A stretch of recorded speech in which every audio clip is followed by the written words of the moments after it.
Hello, my name is Sandy Chim, President and CEO of Century Global Commodities.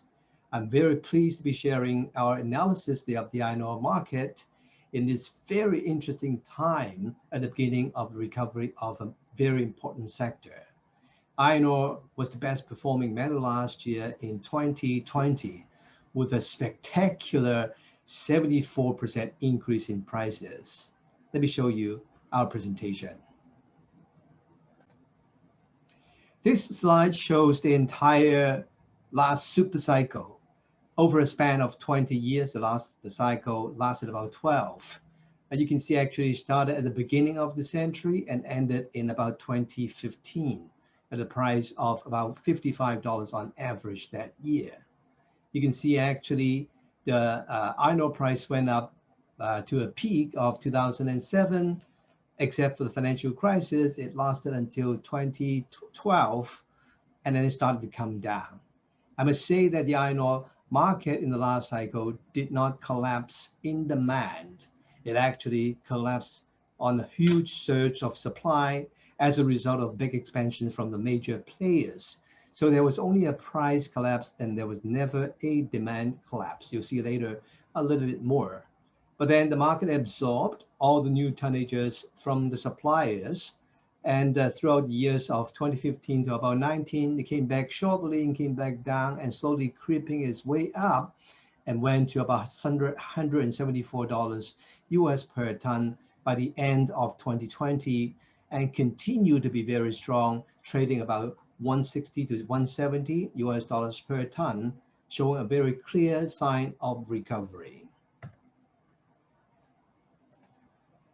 And this next slide shows actually the very important factor of the global seaborne market, i.e. the Chinese market. China buys about 73% of global seaborne supply, and it produces over 50% of global steel production. It's a very important market. With a billion tons of steel production, China actually uses 1.17 billion tons of iron imported from the international market. China is about 84% reliant, as you can see in this slide, showing you both steel production over the last 20 years, as well as iron ore import into China. Both grew nonstop over the last 20 years, even throughout the bottom of the market in 2015, except for a little bit of a pause during 2013 and 16, when China was executing some economic management to reduce capacity, inventory, and deleverage. But then China managed to regrow its steel market in 2016 onwards, and now is exceeding actually 1 billion tons, both in terms of steel production and iron ore. And the very important factor behind China's growth and therefore the confidence of China's future growth or maintenance of the current level of steel production and consumption is the fact that China, although it is already a well-industrialized country, it actually hasn't finished the job of urbanization.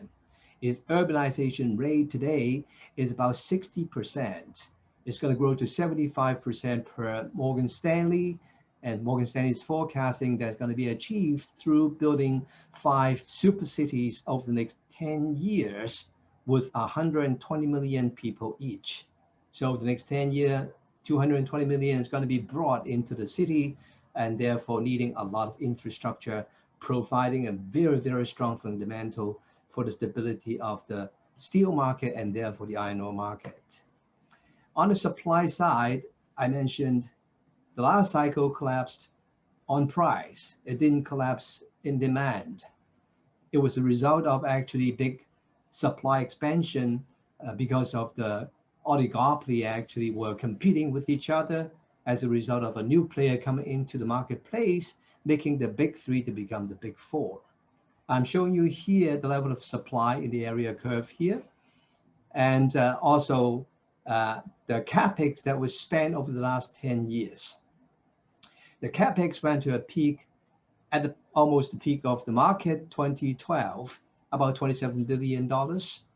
And it came down very quickly over the next 2-3 years to about $5 or $6 billion when the big four producers finish their job of expanding after spending in total about $100 billion. The $100 billion of capital expenditure throughout the last cycle actually drove, at the beginning of the cycle, the big three producers had a total production of less than 500 million tons a year since the beginning of time. With $100 billion of capex actually drove it all the way to over 1 billion tons of supply in just a few years.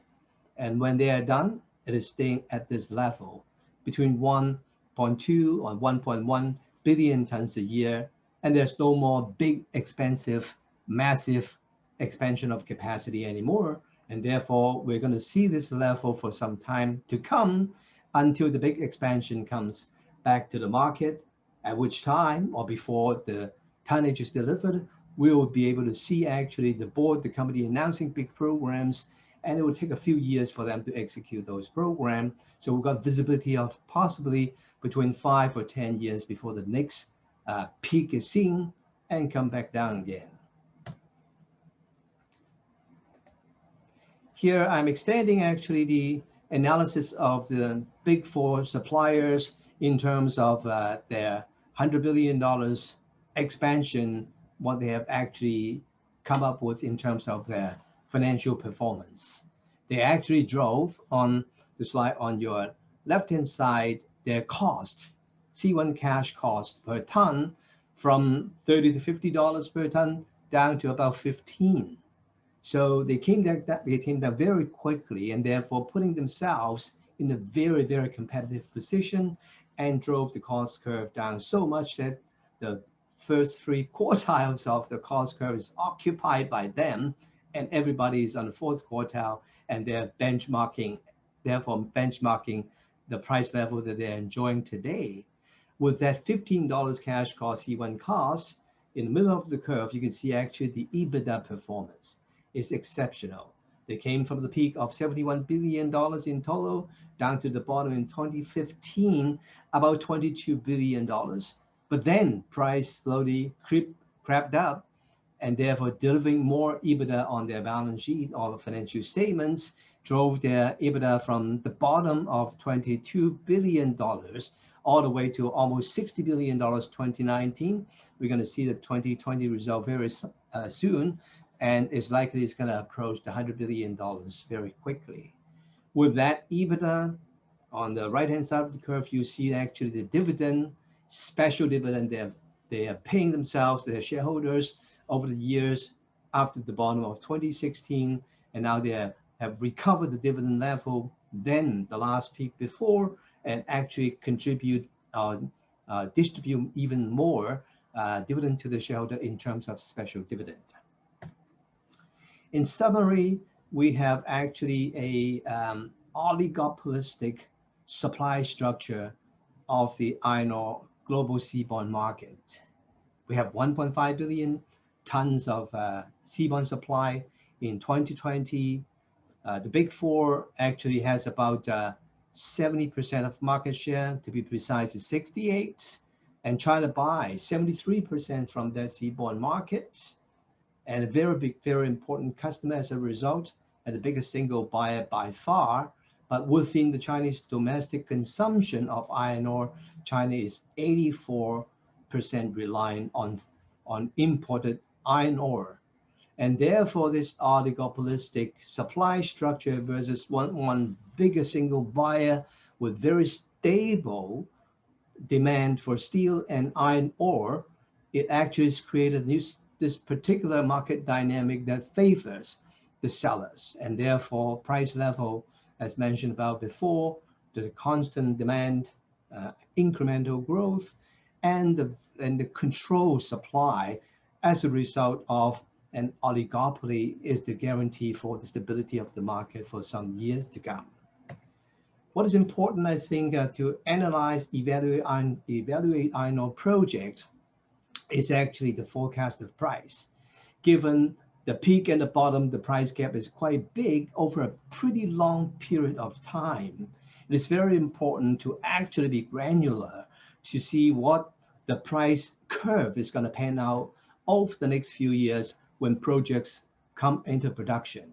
Here we are showing the history over the last 10 years, and then we're trying to forecast where the market may be from information from the banks in terms of the short-term forecasts, and also a projector, the extrapolating the price curve, where they are today when they are recovering, and come up with this, as you can see, the 5 actually scenarios within a range of possibilities. Without going into the details, but this range of possibility basically forecasts the curve of the next cycle, and therefore come up with different price scenarios through which we can actually analyze an iron ore project versus rely on only long-term price, when the long-term price is only an average between the peak and the bottom, and try to forecast what that level may end up with can be misleading, because price in iron ore market goes in curves in a big way, and therefore a flat long-term price is not going to be sufficient to evaluate an iron ore project. Came up with these 5 scenarios. Hope it'll be interesting to you. But we use these 5 scenarios to evaluate our own project, and I'd like to share with you in this slide what they would look like to evaluate our own Joyce Lake projects with those 5 scenarios of price trajectories. And we have range of from a $95 base case in a feasibility study of a rather, mediocre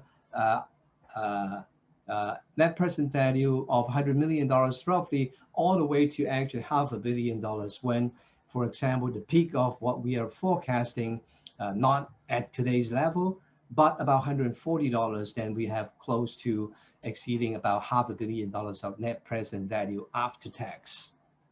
And this last slide summarizes what we have as a feasible project about Joyce Lake, and our NPV value is $524 million after tax at $142 of iron ore price in US dollars terms. We have a detailed presentation of Joyce Lake in our website. I hope you enjoyed the presentation and find the analysis interesting.